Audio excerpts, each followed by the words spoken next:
آپ صلی اللہ علیہ وسلم رحمت للعالمین بنا کر بھیجے گئے۔ ہم جب مکی زندگی کا مطالعہ کرتے ہیں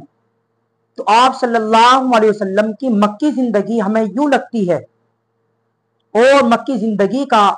نقشہ ہمارے سامنے یوں ہوتا ہے کہ آپ صلی اللہ علیہ وسلم کو کفار کی جانب سے جو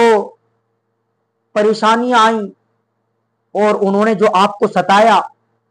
آپ کے راستے میں کانٹے بچھائے، کبھی آپ کو پاگل کہا، آپ کو دیوانہ کہا، آپ کو جادوگر کہا، آپ کو شاعر کہا، اور صحابہ کرام کو ستایا گیا۔ حضرت بلال حبشی رضی اللہ تعالی عنہ کو مکہ کی گلیوں میں گھسیٹا گیا۔ حضرت بلال حبشی رضی اللہ تعالی عنہ کو امیہ ابن خلف، وہ کافر، آپ کو ٹھیک دوپہر کے وقت پتھریلی زمین پر ننگا کر کے لٹاتا اور آپ کے اوپر ایک بھاری چٹان رکھ دیتا تاکہ آپ ہل نہ سکیں، مگر قربان جائیے آپ کے ایمان پر،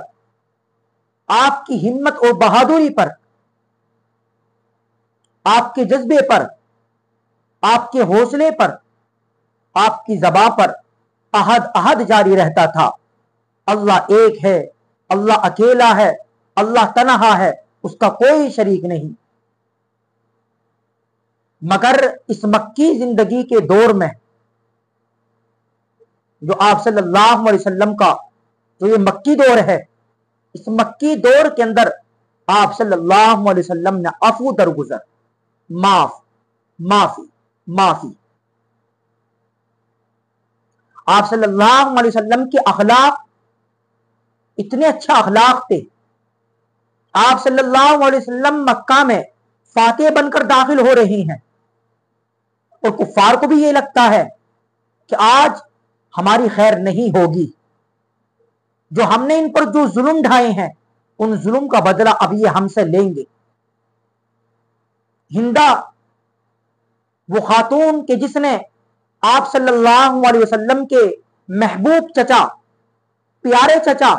حضرت حمزہ رضی اللہ تعالی عنہ کا جگر اور کلیجہ چبایا تھا، وہ سوچ رہی تھی کہ آج میں بخشی نہیں جاؤں گی۔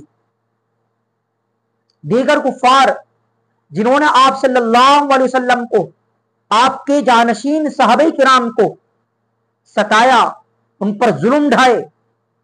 وہ کفار آج سوچ رہے تھے کہ آج ہماری بخشش نہیں ہوگی۔ مگر قربان جائیے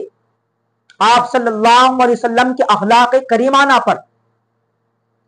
آپ صلی اللہ علیہ وسلم نے عام معافی کا اعلان کر دیا اور کہا، لوگوں میں تم سے وہی کہتا ہوں جو حضرت یوسف علیہ السلام نے اپنے بھائیوں سے کہا تھا، لا تثریب علیکم اليوم، آج تمہارا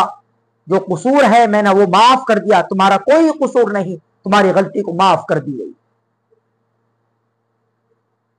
آپ صلی اللہ علیہ وسلم نے ان کفار کو معاف کر دیا۔ روایت کے اندر آتا ہے کہ انہوں نے آپ صلی اللہ علیہ وسلم کے اس برحق ہونے کے کہ یہ نبی بالکل پکے سچے اور حق واقعی اللہ کے نبی ہیں، تو یہ واقعی اللہ کے رسول ہیں، اگر یہ عام انسان ہوتے، اللہ کے رسول نہیں ہوتے، یا ہم سے بدلہ لے سکتے تھے، لیکن یہ واقعی سچے رسول ہیں، سچے نبی ہیں۔ آپ صلی اللہ علیہ وسلم کے یہ اچھا اخلاق کو دیکھ کر ان لوگوں نے کلمہ پڑھا اور وہ اسلام کے اندر داخل ہوئے۔ یہ آپ صلی اللہ علیہ وسلم کے اچھے اخلاق تھے، آپ کا یہ کردار تھا۔ آپ صلی اللہ علیہ وسلم نے ان کو بھی معاف کر دیا جنہوں نے حضرت سمیہ کو شرمناک طریقے سے شہید کیا، آپ نے ان کو بھی معاف کر دیا جنہوں نے آپ کے چچا کا کلیجہ چبایا تھا، آپ کے چچا کے ناک کان کاٹ کر گلے کا ہار بنایا تھا، آپ نے ان کو بھی معاف کر دیا جنہوں نے آپ کو پاگل بھی کہا تھا، آپ کو دیوانہ بھی کہا تھا، آپ کو جادوگر بھی کہا تھا، آپ کو شاعر بھی کہا تھا، آپ نے ان کو بھی معاف کر دیا۔ آپ نے ان کو بھی معاف کر دیا جنہوں نے آپ کے گزرگاہوں میں، آپ کے راستوں کے اندر کانٹے بچھائے تھے، جو لوگ آپ کے خلاف قتل کی سازشیں کرتے تھے، جو لوگ آپ کے خون کے پیاسے تھے، جن لوگوں نے حضرت بلال حبشی کو تپتی ہوئی ریت پر لٹایا، آپ نے ان کو بھی عام معافی کا اعلان کر دیا، ان کی ہر غلطی کو معاف کر دیا۔ آپ صلی اللہ علیہ وسلم کا پھوپھی زاد بھائی عبداللہ ابن ابی امیہ، اس کے اندر آپ صلی اللہ علیہ وسلم کے متعلق اس قدر بغض،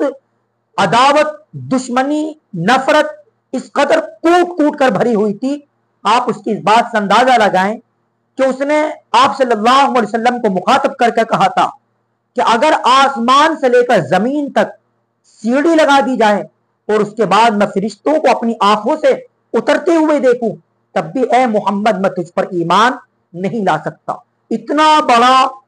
وہ آپ صلی اللہ علیہ وسلم کا دشمن،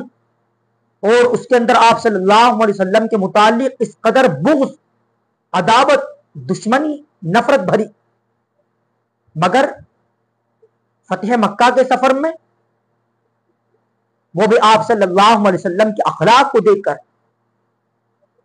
آپ صلی اللہ علیہ وسلم کے ہاتھ پر ایمان لے آتا ہے اور کہتا ہے یا رسول اللہ مجھے مسلمان بنا لیجیے۔ آپ صلی اللہ علیہ وسلم نے اس کی ہر غلطی معاف کر دی۔ ان لوگوں سے نہیں پوچھا جو لوگ آپ کے قتل کے، جو لوگ آپ کی خون کے پیاسے تھے۔ آپ صلی اللہ علیہ وسلم نے پچھلے مظالم کے بارے میں پوچھا نہیں، بلکہ یہ کہا ہم تو رحمت للعالمین بنا کر بھیجے گئے ہیں، ہم تو انسانیت کو آباد کرنے آئے ہیں۔ اور آپ نے ان ظالموں کی جنہوں نے آپ کو ستایا تھا ان کی ہر غلطی کو معاف کر دیا۔ یہ تھے میرے بھائیو آپ صلی اللہ علیہ وسلم کے اخلاق۔ ایک مرتبہ آپ صلی اللہ علیہ وسلم کسی درخت کے نیچے آرام فرما رہے تھے، ایک دشمن موقع کو غنیمت سمجھتے ہوئے آپ صلی اللہ علیہ وسلم کی تلوار جو درخت پر لٹکی ہوئی تھی اس تلوار کو اپنے ہاتھ میں لی اور کہا اے محمد اب تجھ کو مجھ سے کون بچائے گا۔ آپ کی آنکھ کھلی اور اس نے جب آپ صلی اللہ علیہ وسلم سے یہ کہا اے محمد اب تجھ کو مجھ سے کون بچائے گا، آپ صلی اللہ علیہ وسلم نے بڑے ہی اطمینان کے ساتھ جواب دیا اللہ۔ آپ کا یہ جواب سن کر کہ میری جان اللہ بچائے گا، وہ تھر تھر کانپنے لگا، اس کے ہاتھ سے تلوار گر گئی۔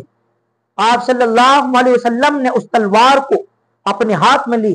اور کہا اے شخص اب ذرا یہ بتا تجھ کو مجھ سے کون بچائے گا۔ اس نے کہا یا رسول اللہ میں تو آپ کے رحم و کرم پر ہوں۔ آپ صلی اللہ علیہ وسلم نے اس کو کچھ بھی نہیں کہا، اس کی اس غلطی کو معاف کر دی۔ یہ ہے ہمارے نبی صلی اللہ علیہ وسلم کے اخلاق۔ دشمنوں کے ساتھ وہ دشمن جو ہر وقت آپ کے خلاف قتل کی سازشیں کر رہی ہیں،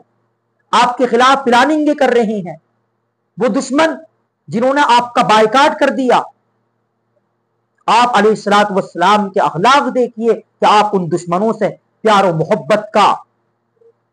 آپ صلی اللہ علیہ وسلم حسن سلوک کا طریقہ، حسن سلوک سے پیش آ رہے ہیں۔ میرے بھائیوں ہمیں حضور صلی اللہ علیہ وسلم کے طریقے کے مطابق زندگی گزارنی چاہیے، آپ صلی اللہ علیہ وسلم کی ایک ایک سنت پر عمل کرنا چاہیے۔